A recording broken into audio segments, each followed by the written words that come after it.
All right. Welcome, everyone.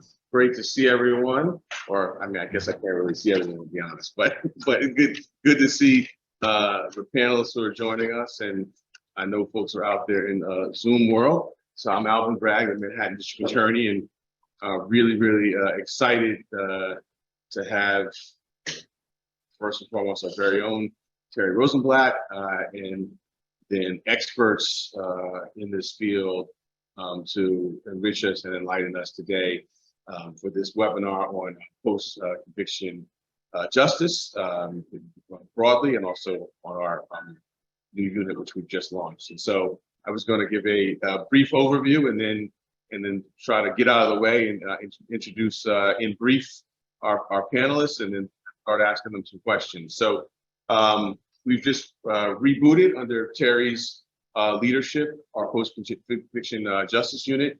I think as probably anyone tuning in knows, it's multidimensional. First, we're concerned obviously about the wrongful conviction for the person who's been wrongfully convicted. And then also we are mindful that that means that someone who actually did the harm has not been apprehended by law enforcement. And it's something I spent a lot of my time thinking about what that does for our impact on community trust, which we need to do our work. Victims and witnesses aren't trusting us, we can't do our work. The mission of the unit is threefold, kind of somewhat jumping off of those initial points. First, independent and impartial investigations in collaboration with the impacted individuals and their representatives. Second, to provide support and services to those who are exonerated, as well as victims and survivors who may be deprived of closure they thought they once had. And third, respectively, for the office to look at lessons learned and apply best practices to our active docket. I would be remiss if I didn't one, say we're not recreating the wheel here. As Terry tells me all the time, there's best practices. We're pulling on them. We've got our experts here who help design those. And for me, my first introduction to this work was through, my dear friend, the late Ken Thompson, the Brooklyn District Attorney, where I don't think I knew much about the issue, and he really introduced me to it through his work and discussions with him. And I mentioned him, one, to honor him, but also to say we're not writing on a blank slate, which to me is very encouraging. Some areas of our practice we are. We're having to sort of innovate and come up with new ideas, and of course we'll do that as we go along here. But there's a framework in place, and that we are building upon it and innovating within that structure.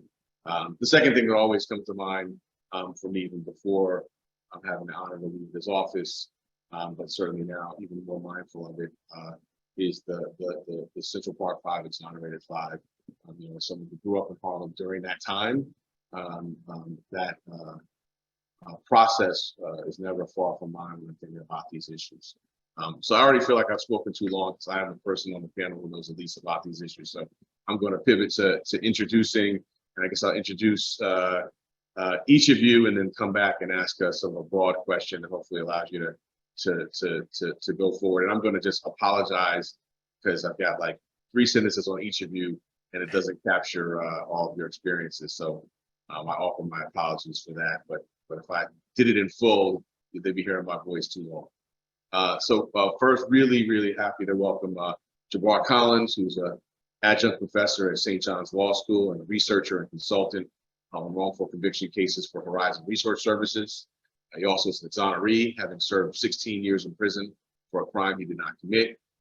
In addition to doing the bulk of the investigative and research work on his own exoneration and subsequent litigation, Jabbar has also helped others who've been wrongfully convicted in New York. So we're really pleased to have him. Marissa Boyers-Bluestein, the Assistant Director of the Quattrone Center for the Fair Administration of Justice at the University of Pennsylvania Law School. Welcome. I wish we were all here in person, but I'm welcoming you virtually to our Danny campus. Marissa joined the Quattrone Center after a decade leading the Pennsylvania Innocence Project. I think everyone knows what the Innocence Project is, but for anyone who doesn't know, a nonprofit dedicated to securing exoneration for people who've been wrongfully convicted. She's been repeatedly recognized for her important work, and I could list a number of awards, but just trust me, she's got a lot.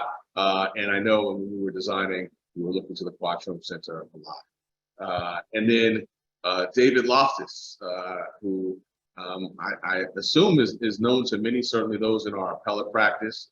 I've had an opportunity to get to know David over the last year or so, and I've always appreciated his wisdom. For those who don't know, he's the attorney in charge of post-conviction and forensic litigation at the Legal Aid Society.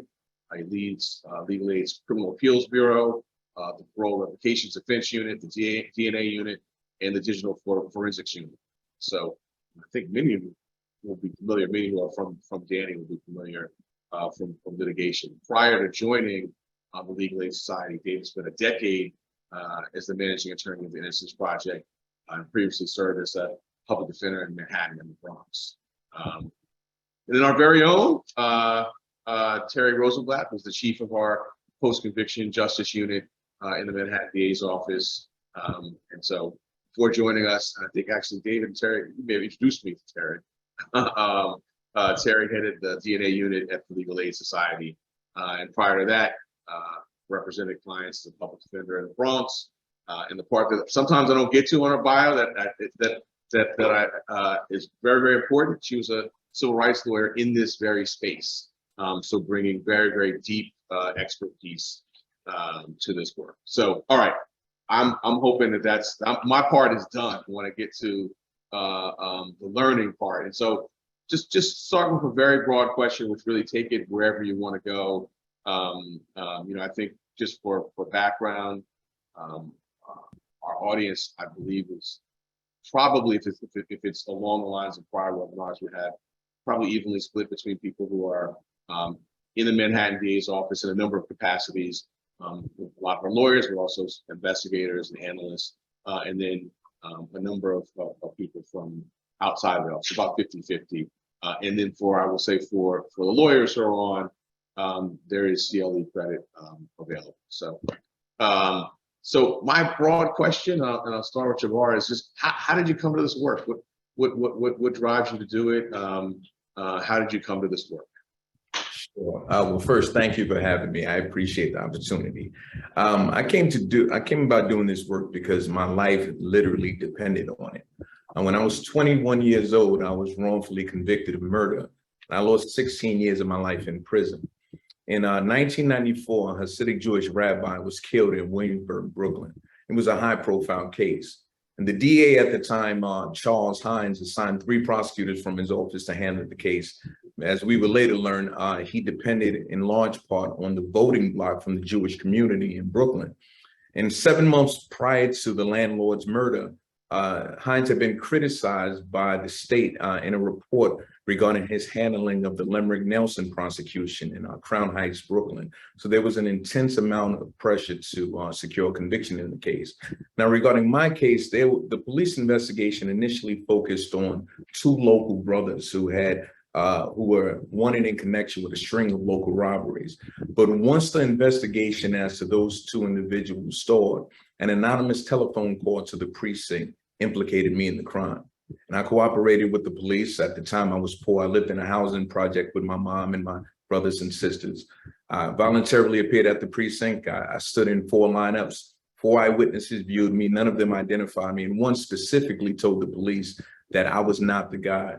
The police had reports that the perpetrator had been stabbed in his back or slashed in his back. The police checked me and I had no stab wounds. So they let me go. But 3 weeks later, I was rearrested based on 3 witnesses developed by detectives from the notorious Brooklyn North Homicide Squad, where Detective Scarcella made his mark. I was arrested and remanded to Rikers Island, where I waited trial for a year. And I went to trial represented by an attorney who would ultimately be found ineffective in 3 separate cases. And during my trial, the prosecutor presented each of these 3 witnesses as good Samaritans who had just come to court out of their own goodwill, who were testifying with no incentive for doing so. And the jury convicted me. And I remember my mom screaming in a way that I had never heard my mother scream in my life. And I made 2 decisions that day. first decision I made was I was going to repent. I was a backsliding Christian, and I realized that it was impossible to have my conviction overturned but by the grace of God. And the second decision I made was that I would never put my life in anyone's hands, because it was the perfect storm between a corrupt prosecutor and an inept defense attorney. And I went back to Rikers Island absolutely focused on having my conviction overturned and proven I had been wrongfully convicted. And I had been fortunate enough to read a book while I was on Rikers Island by F. Lee Bailey, The Defense Never Rests. And he said something that always struck me. He said that no matter how talented the attorney, no matter how well thought out the legal strategy, if the defense has not conducted an adequate factual investigation, then the defense is doomed to failure. And that struck me because, with one exception, these witnesses who came into the courtroom, I had never seen them in my life. So when I went to state prison, I focused my time on studying on post-conviction, civil, criminal, and appellate litigation. And I was fortunate enough to come by a book, Case Analysis and Fundamentals of Legal Writing, which provided me with the infrastructure, the framework to understand and to digest the law. And I worked for 10 years litigating freedom of information lawsuits, gathering piece by piece the information I needed to prove I had been falsely convicted. And by 2006, I had amassed a mountain of evidence showing that police and prosecutors had coerced each one of the witnesses that testified against me. My mother took out a second mortgage on her home so that we can retain counsel, and we filed a 440 motion to vacate my conviction. And the district attorney's office at the time, under the Hines administration, responded to my motion by refusing to acknowledge any error, refusing to reinvestigate the case, and instead assigning 2 subordinates to my trial prosecutor to handle their opposition. My motion was denied in state court. I lost my attempt to appeal that motion. But finally, in 2008, I filed a federal habeas petition, and the judge handling the case took a careful look at it, and she ordered a hearing on the case, and I began to get access to federal discovery. And during that process, I began to obtain documents that the DA's office had claimed didn't exist for the last 16 years. And the day before the prosecutor in my case was scheduled to testify, rather than allow him to take the stand, we would later find out that he was actually potentially consulting with a criminal defense attorney. The DA's office consented to my unconditional release and the dismissal of my indictment. So I was released on June 9th, 2010. I began work at a law firm a week later, and I commenced civil suits against the city and state. And during the process, I too befriended Ken Thompson, who was a dear friend of mine. And I provided him with much of the discovery material in my case. And he had, during our conversations, Ken has said that he would make wrongful convictions a priority. And to this day, he's created a CRU unit that's freed 28 other wrongfully convicted men. So today I teach contemporary criminal justice, and I work on these civil rights cases. I'm glad to be here. Thank you. Thank you so much. Thank you for sharing that. Sure. Marissa, and y'all forgive my familiarity. Please call me Alvin. If y'all want me to switch to more formality, I'm happy to. No, and there's no way I'm calling you by your first name, District Attorney Bragg, but thank you so much for having me here. And Mr. Colllins, always just such an honor to even share screen space with you. And of course, David and Terry, wonderful to see you both as well. So how did you come to this work? Well, as you mentioned in the introduction, I came to this work on the other side of this from Mr.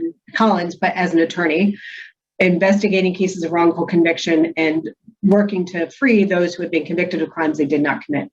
And in the process of that, we started working in Philadelphia with what they had initially was what they called a conviction review unit, helping that unit to kind of get started. And then when that district attorney had to leave office under unfortunate circumstances under the new administration, even before the election, they started to change that unit to become more responsive, more open, more transparent. And then when Mr. Krasner, who's the current district attorney of Philadelphia, was elected, he made it a priority to turn that unit into something. So not unlike what you're doing right now in your unit by bringing in Terry as the strong leader to take the unit in a full new direction. So when I left the Pennsylvania Innocence Project a few years ago, the Quattrone Center was looking for someone to provide guidance and consulting for prosecutors' offices all around the country who are looking to set up and improve their conviction integrity unit or processes. And that's pretty much what we do now at the center. We are, I hope,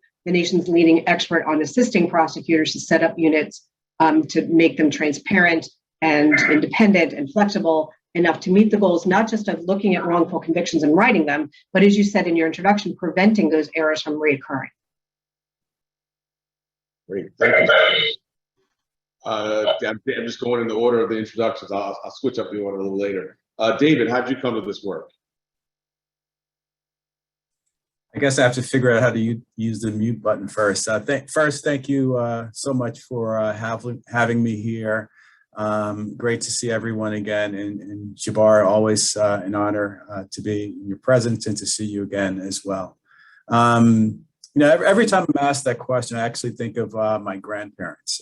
They were social justice workers in the 1940s.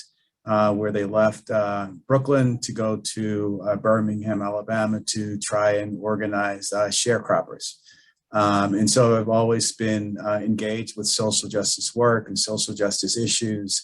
And I've never conceived of doing something, you know, quite as brave as that, but I've always thought I would dedicate my life to social justice issues of the day. And you know, it didn't necessarily have to be criminal defense, but that's eventually where I moved into. And part of that is because of, you know, the issue of mass incarceration. It's certainly a hot button topic now, but it's also, you know, growing up in Brooklyn, you were part of me and all of my friends. And as you were talking about, Alvin, we're part of, you know, sort of the machinery that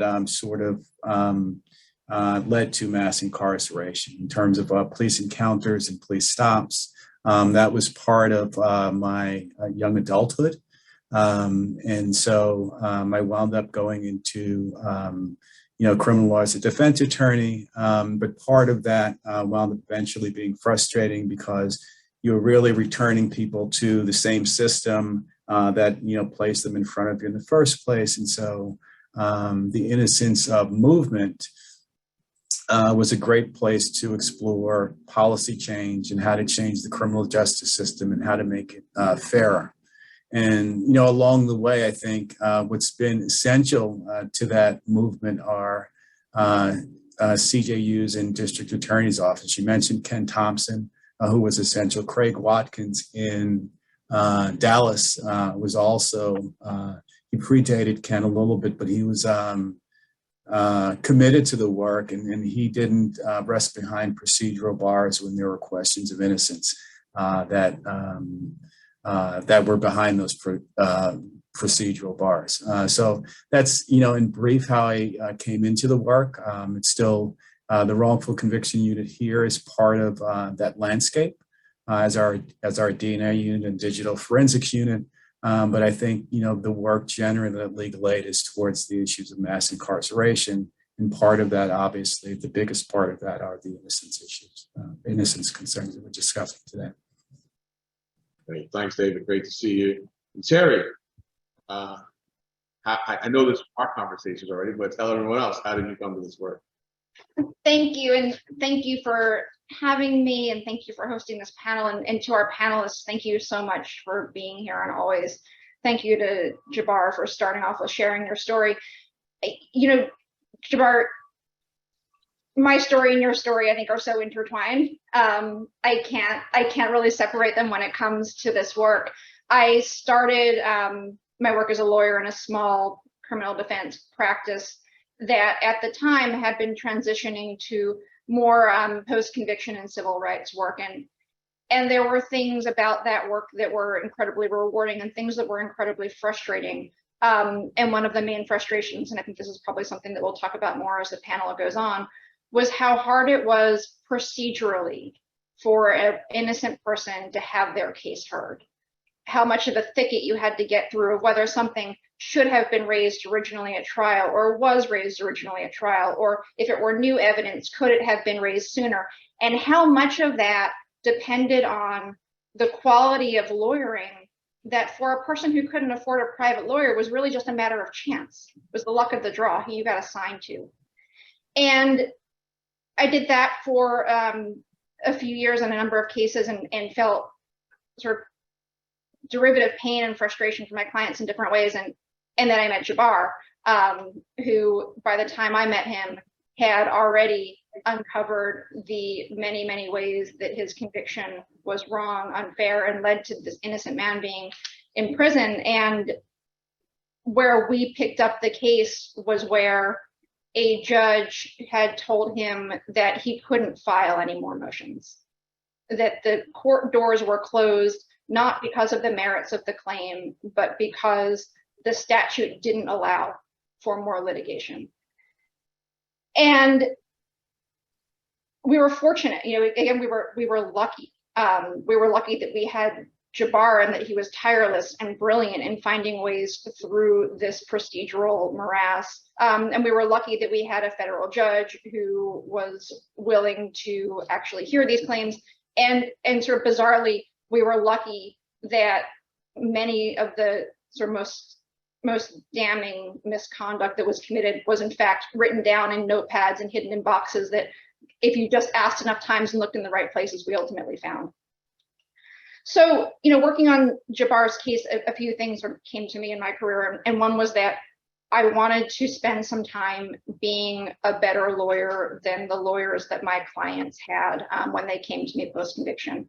And so I became a public defender. I was incredibly lucky to be able to do that for a number of years in the Bronx. And then even more lucky that I was trusted to sort of learn the forensics and DNA side of it. And that David trusted me to do that work at Legal Aid. And so that's sort of how my path came to here. When this DA was elected, I felt incredibly proud of us as New Yorkers, as I live in Washington Heights, people in Manhattan, to have wanted this type of leadership and this type of model of public safety, and really excited to be able to come here and sort of apply those lessons. And I have to say that, you know, most of what I do and most of the way that I formulate our work here comes from the people who I'm looking at right now. And first and foremost comes from what I learned from you, Jabbar, and Marissa, the work that you've done, and what I've learned from you, David. So that is what brought me here. I have one more thing to say that is probably the most interesting thing to everyone, which is your CLE code. So you're going to get two of these codes. And so the first code is justice. I remember when CLEs first, oh, maybe not when they first started, but when I first started attending CLEs, the codes were like, you know, 8 digits and like had letters and numbers. They were almost like a password. So happy now that we can simplify that. So rather than kind of mix up the order, why don't I just ask the question and then we can maybe have a conversation be sort of more organic and dynamic. And people can kind of just build off of each other or disagree off of various viewpoints.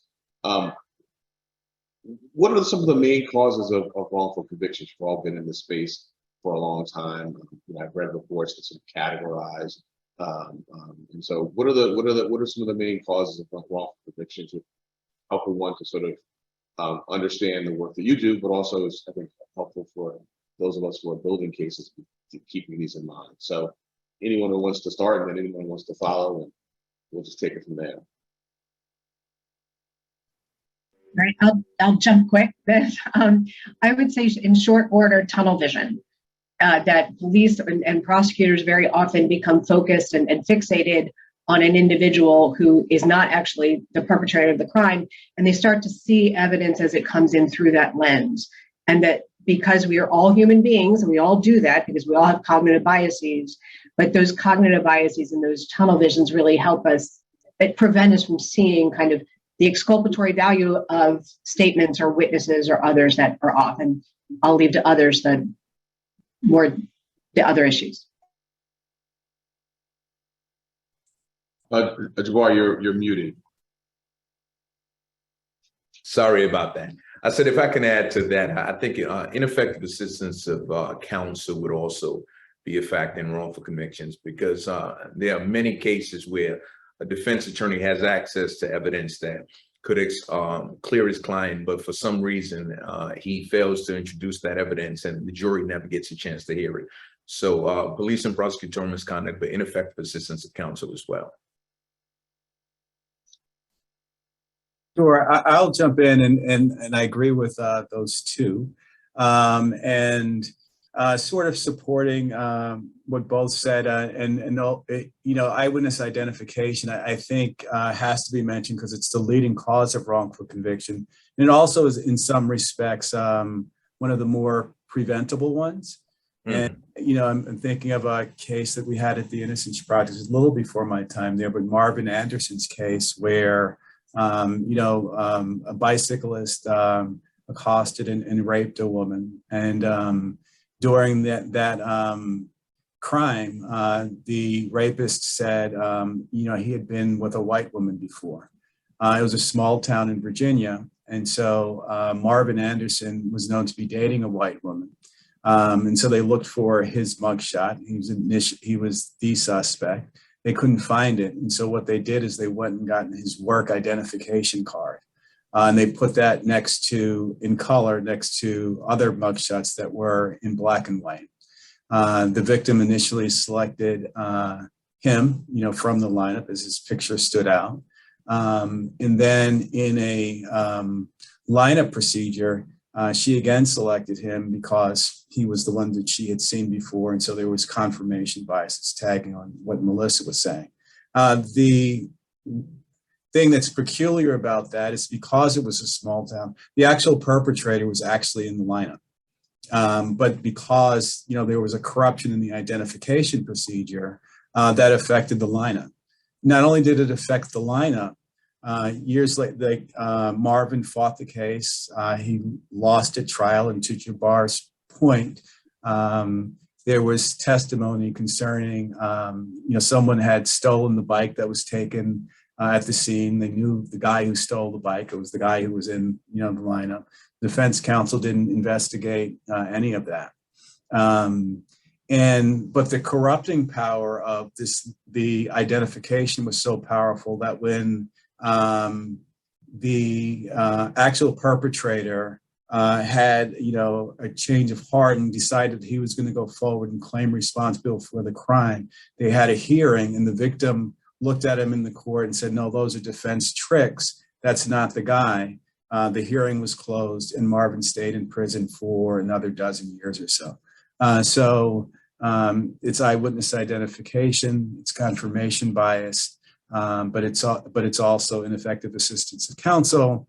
And so there are these issues of wrongful convictions, but there are also fairly straightforward solutions to those. And so when you're in your practice or you're reviewing the cases, part of that is to prevent them from happening and making sure that the procedures are right. Otherwise, you have a danger of not just getting a bad ID, but corrupting the entire process.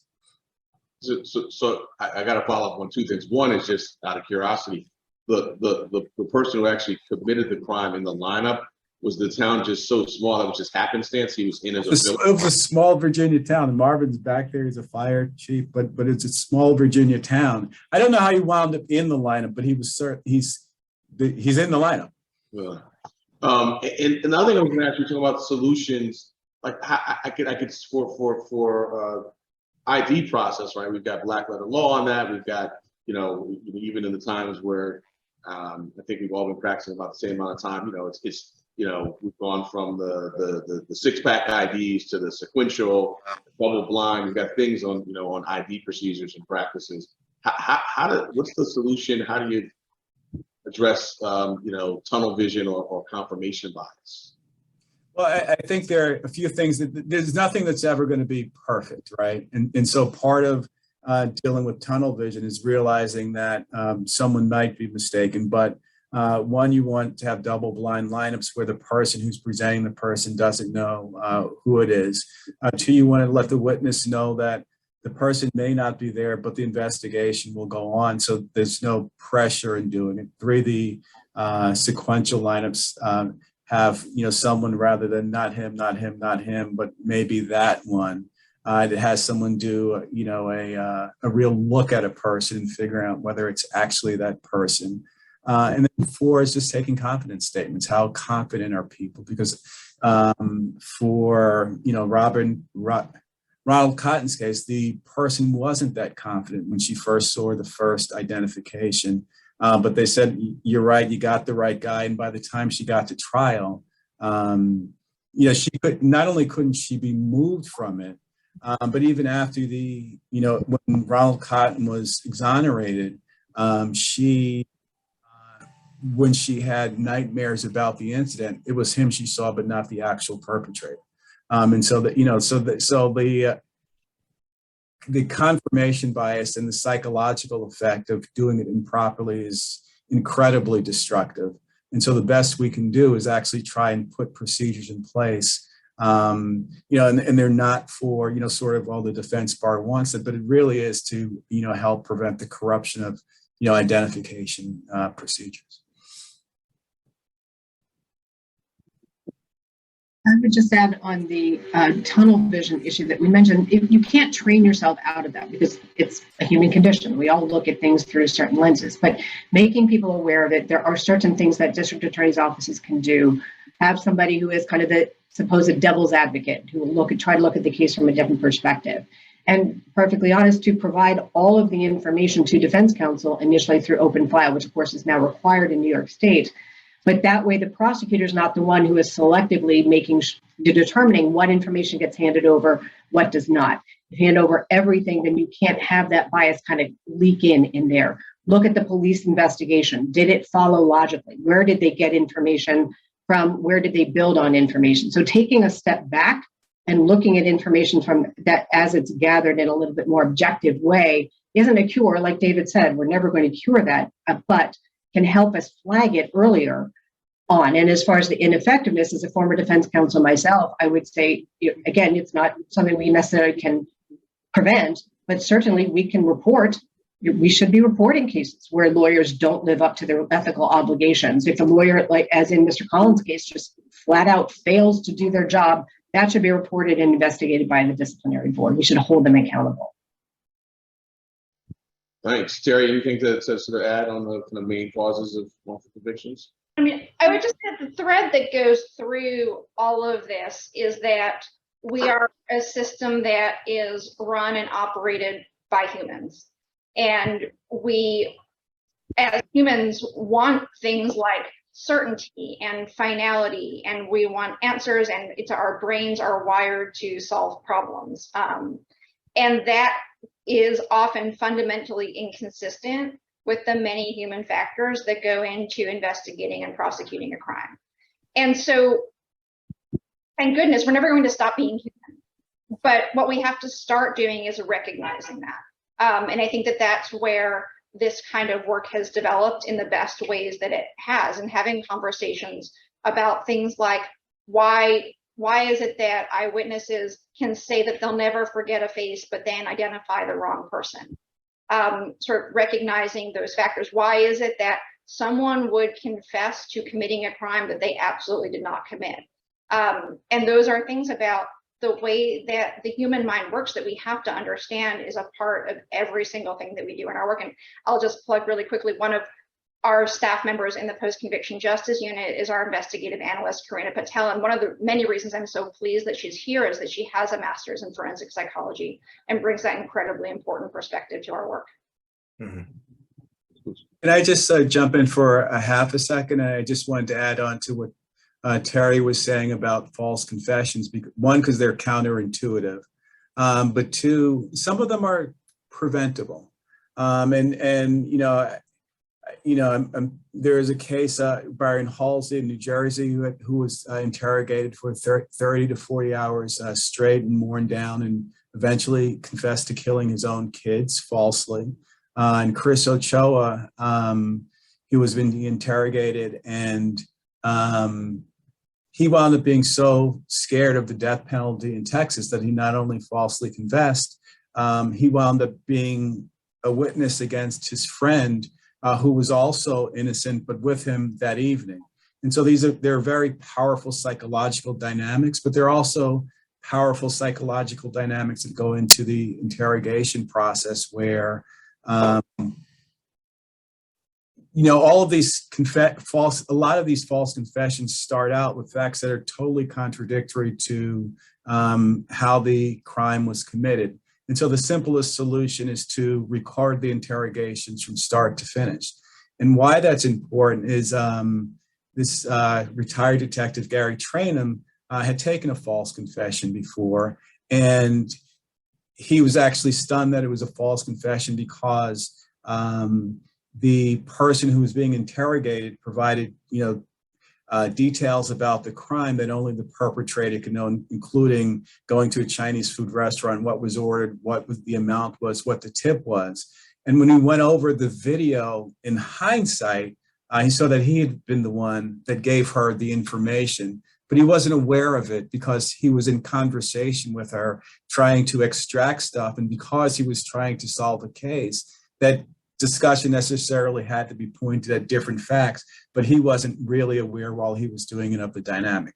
And so a very simple solution is simply like, recording interrogations and following them through from start to finish, so that we know where the details of the crime came from and whether they initiated from the suspect or whether they initiated from the interrogators.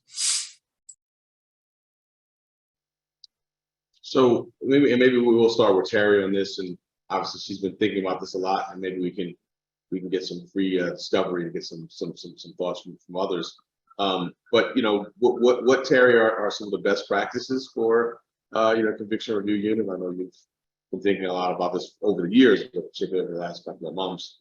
And so maybe you can sketch out some bullet points, and then get some free discovery.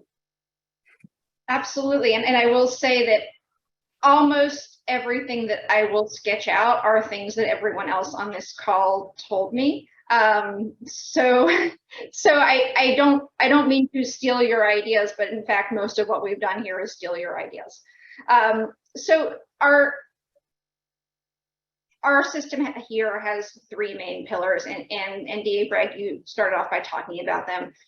It's independent and impartial collaborative reinvestigation, services and support to exonerees as well as victims and witnesses, and forward-looking initiatives.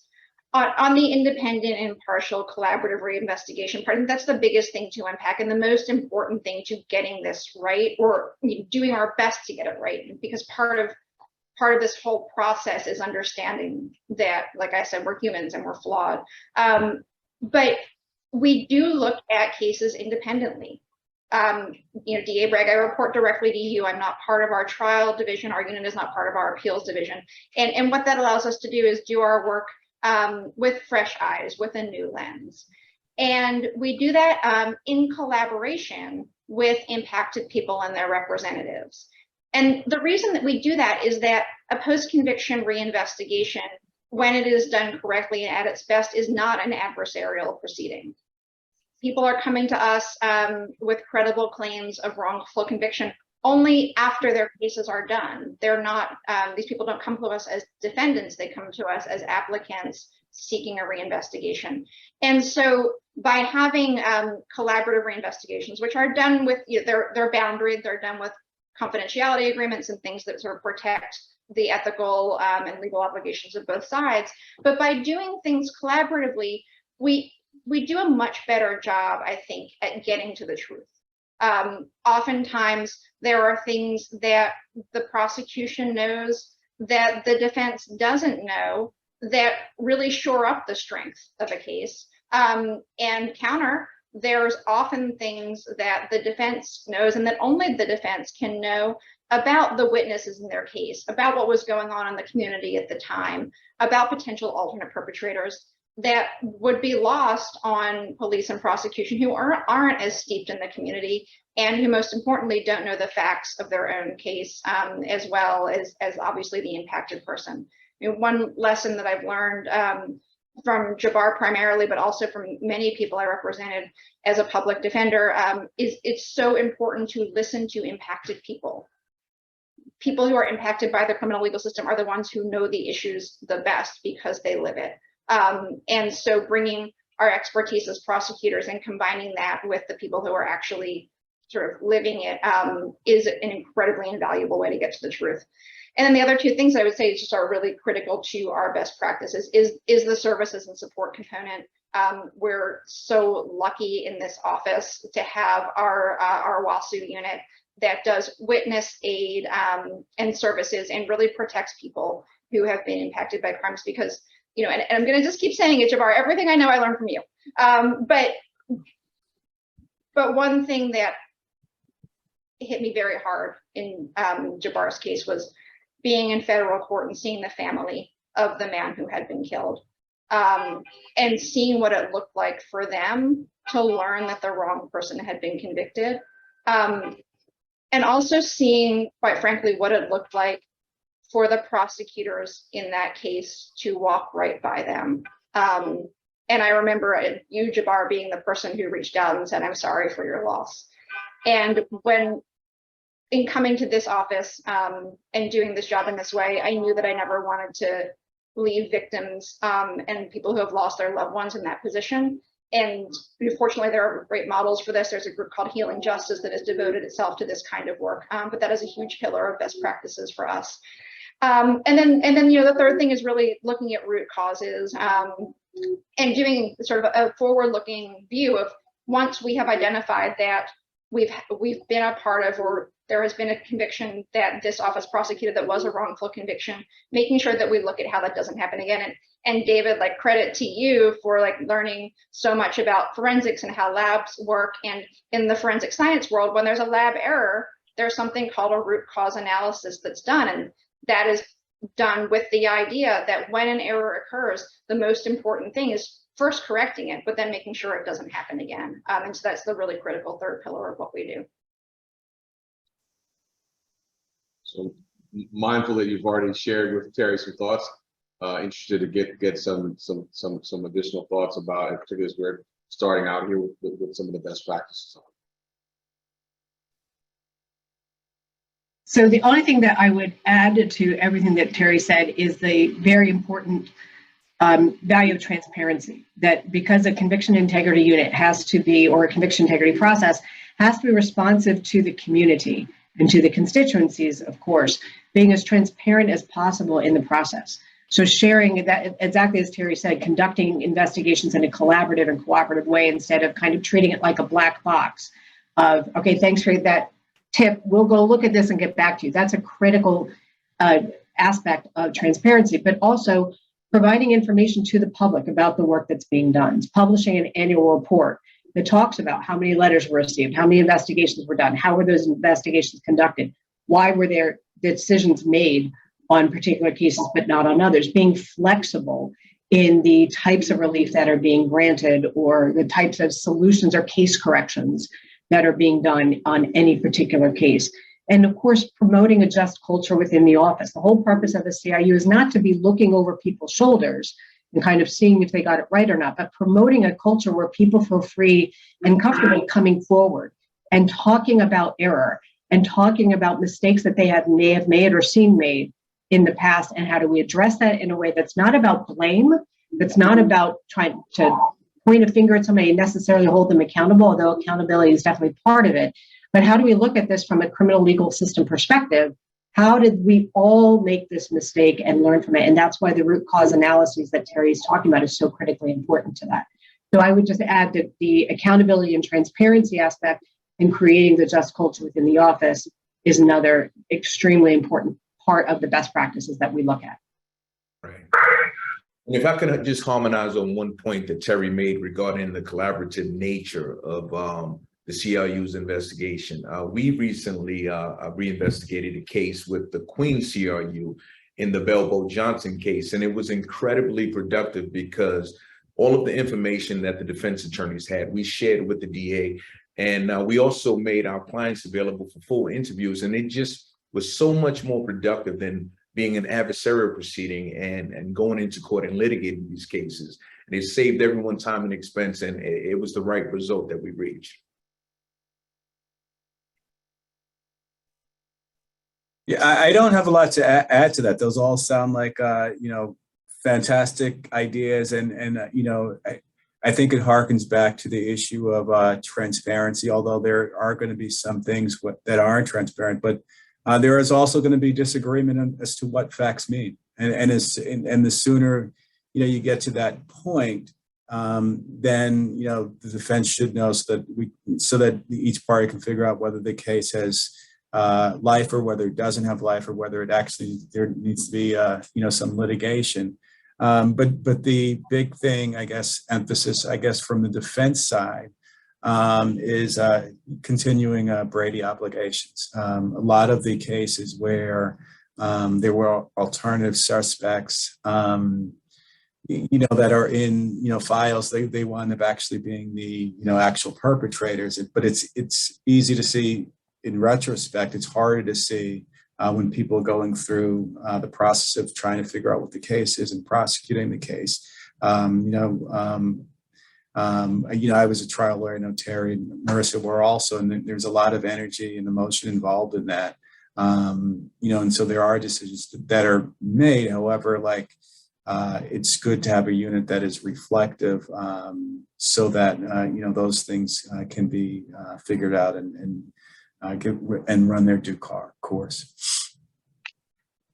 Marissa used the phrase root cause analysis, and Terry could have talked about it a little bit. Just hoping that one of you could just kind of unpack it a little bit and what does that look like in practice? And I've heard a little bit of a comparison. So in one of the exoneration cases that I had on the top of my head was Rory Brown's case in upstate New York, and there were a bunch of things that were wrong with the case. There was bite mark evidence that was admitted into evidence, and there's no, even if the science behind bite mark evidence, is sketchy. But in his particular case, they had sought out a forensic odontologist, and that person excluded Rory Brown.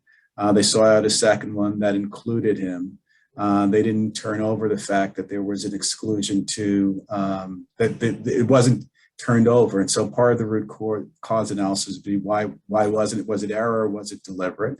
The second piece of it is as they were going on with the case, this person, Barry Bench, was an alternate suspect, and he had interaction with the victim. He was on a property, and there was a whole host of reasons why he was a valid alternate suspect. And in fact, when Rory Brown finally got DNA testing, he sent him a note saying, "I'm about to get DNA testing," and Barry Bench walked in front of a train and committed suicide. But the root cause analysis would be why wasn't that information turned over, at the time? And so that's part of, what the process is. Was it not turned over because, for whatever reason, they felt that he wasn't an actual suspect, or was it not turned over, for some other reason? But a root cause analysis would be to that, and then putting systems in place to make sure that, those materials are turned over. So we've conducted root cause analyses or essential event reviews, as we sometimes call them, all around the country on lots of different issues, which we really talk about undesired outcomes. So it could have been the police response in, I think, Madison to some of the George Floyd protests last year. It could be a wrongful conviction. And what we do is we gather the stakeholders together. We gather the courts, the defense counsel, DAs, and police. We examine the case together. We go through everything together. We're not looking to blame anybody, but we're looking at the system. Because just like David said at the beginning, there's never one cause in a wrongful conviction. It's always a cascade of error. And if we only focus in on one issue, we miss all the other issues. So by sitting down together, looking at the case together, we can come up with, these are the different types of error we have identified that led to this outcome. And here's how we all agree that we are going to fix the system to prevent that error from happening again. And it always impacts every aspect of the criminal legal system, but it's a very deliberative process. It takes people who are dedicated to getting to the truth and willing to admit their own mistakes and to be a part of the solution to get there.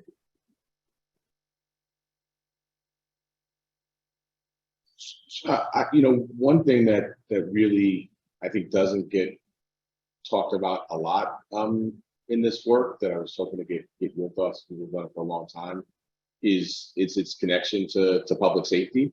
So I know for me, and this doesn't happen obviously in every matter, but a couple of high-profile matters I'm thinking about, you learn of a wrongful conviction is voided, and in that process, the person who actually did the crime is identified, and that person, in between the time when the prosecution was commenced for the wrongful conviction, you see the person who actually committed the initial crime committing more crime, and so for me, as I said up top, it's a few reasons to prioritize this work, but that's one, because obviously we're thinking about public safety and giving it primacy every day here.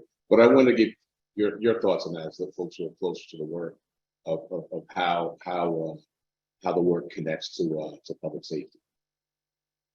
Sure.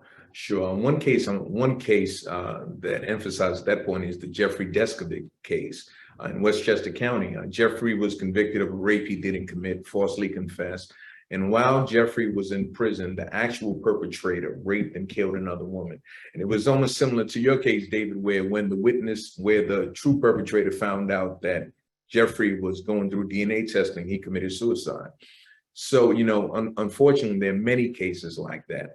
And, other cases where by the time the exoneree has his conviction overturned, any avenue of investigation is, now passed. Witnesses die over time, leads grow dry. So it's an issue in all of these wrongful conviction cases. And I'll just sort of chime in a little bit with two things. One is your second code, which is post-conviction.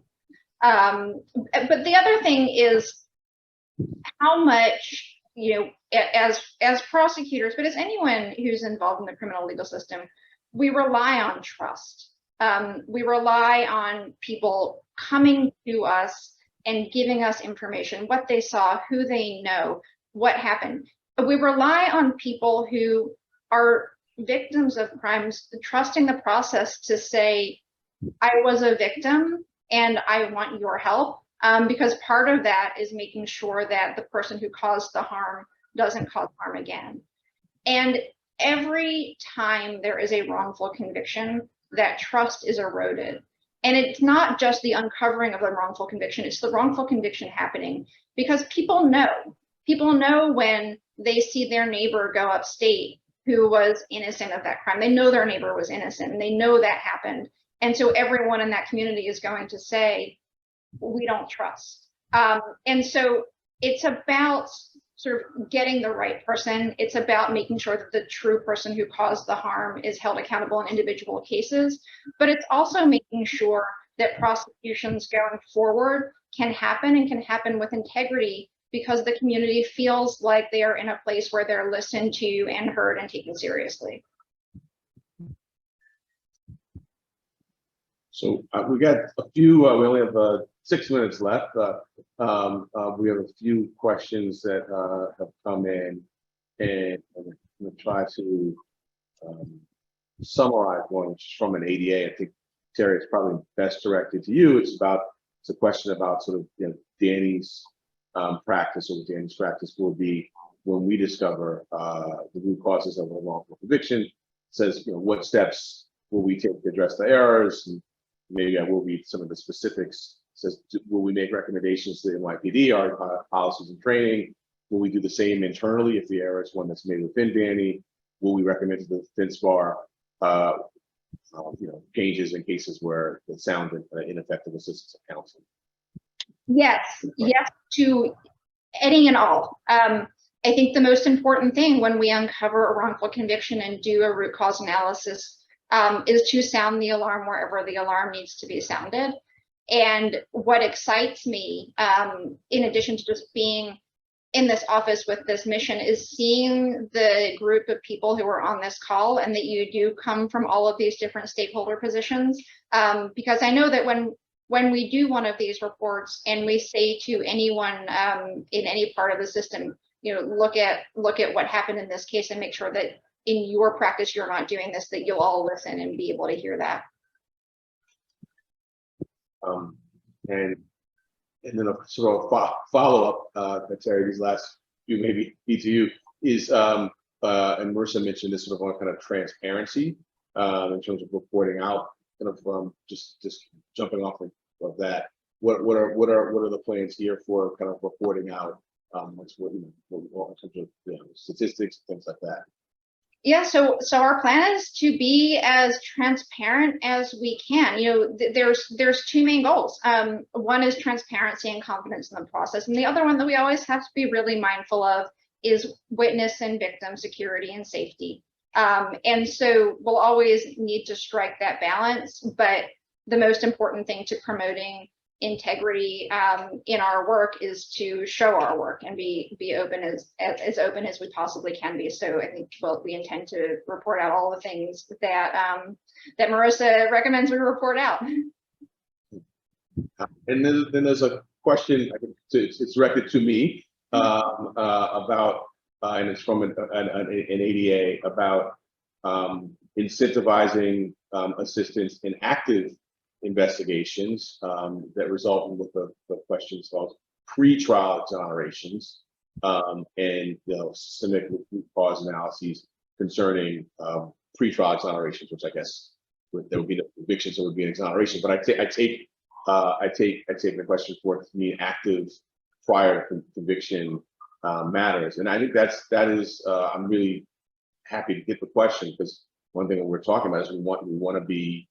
We talked about the third sort of pillar is sort of best practices going forward, but we don't have to wait for an exoneration to carry forward a best practice. And a lot of things we talk about today, and then things that people sort of just know from their years of practice in their gut. So certainly, to respond very kind of directly is yes, we want to be incentivizing if folks have uncertainties about a case, if they, frankly, felt strongly about it, but they now think that they had tunnel vision on the issue or confirmation bias, or we've heard a lot about ineffective assistance. If they got, obviously it's our job to do our part of the case, but if there's something that is troubling them, yes, we want to have a culture of coming forward to that, within the borough structure, bureau structure, and then ultimately to me, I'm available for any and all of those conversations. So I'm really happy to get that question and opportunity to address it. We've got 2 minutes left, so the first thing I want to do, so we don't run out of time and don't get a chance to do it, is really to thank all of our panelists who are busy and active and doing this work, and for taking the hour here today, and also the time to get together to prep beforehand to share with us. And then we'll also thank Terry for convening us and for the work you're doing. And want to also, we talk about the spirit of collaboration in the specifics of a matter. Really want to be thankful for the spirit of collaboration in the general, just as we brainstorm and goes beyond just analysts, but to others more broadly. I don't know, Terry, if you want to give any word of closing with our remaining 60 seconds. I will, first of all, thank everyone for being here. Thank you, DA Bragg, for convening us and for having the vision to start this unit. I'll plug our website with our minute left. It's manhattanda.org/PCJU for Post-Conviction Justice Unit, manhattanda.org/PCJU. You can read more about our unit there, but most importantly for Hudson community and for our defender colleagues, there is an application form on that website. And so you can look at that application form and fill it out. And I will cede the rest of my time to any of our panelists who want to make some closing statements in the probably now 45 seconds we have left. If I could interject with one closing statement, a wrongful conviction doesn't just send one individual to prison, it sends his entire family. I had 3 children who suffered. I lost both of my grandmothers when I was there. And my brothers and sisters all suffered, and each one of them stood by me for that entire 16-year period. So it does far more damage than to an individual defendant. So I just wanted to share that with those who handle these cases. Thank you. Sure. I should let that be the last word, but I have just because that was beautiful, actually, and something a little less, exciting than that. I think a lot of what we talked about was psychological factors or forensic factors. And I think, before there's a crush, of a case, like it's important for all attorneys to familiarize themselves with what those issues are. And it doesn't have to be, legal reading. I was reading stuff, for my kids' school in this book, Brain Rules, just about how we process and take in information in terms of sight, sound, hearing, stuff like that, or psychological factors that lead to false confessions.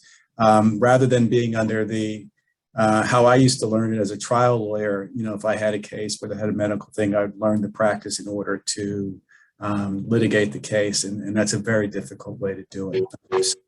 Our practice has changed. It's more forensic evidence in our practice than ever before. And I think it's too late when we're learning it, on the eve of trial or in the week preceding trial when you're actually trying to structure a case. Again, not to follow Mr. Collins or David, but at a very granular level, I'm going to put in the chat a website that we have developed at the Quattrone Center for CIUs, for anyone interested in CIU. Oh, you were mute. You muted mid-sentence. It's not a Zoom meeting if someone's not muted when they're talking. So I take that on myself. So just as a quick shameless plug, with Quattrone Center, I've developed a lot of policies and procedures to help prosecutors develop along lines of best practices with CIUs. And I'm going ahead and putting that in the chat that's open for, of course, anybody who wants information, it's available there and we're happy to provide that. And thank you again, DA Bragg, for having us all here to talk about this really critical issue and the work that you're doing and the incredible hire of bringing Terry on to run this for you. Absolutely. Thanks to all of you. I'm going to end on the most granular of notes, which is that there are a couple of remaining questions in the Q&A. We're gonna try to. We'll email you. We'll follow those couple of folks. So thank you to everyone who attended, and thank you so much to the panelists. Have a great rest of the day. Thanks so much. Thank you. Enjoy. Take care.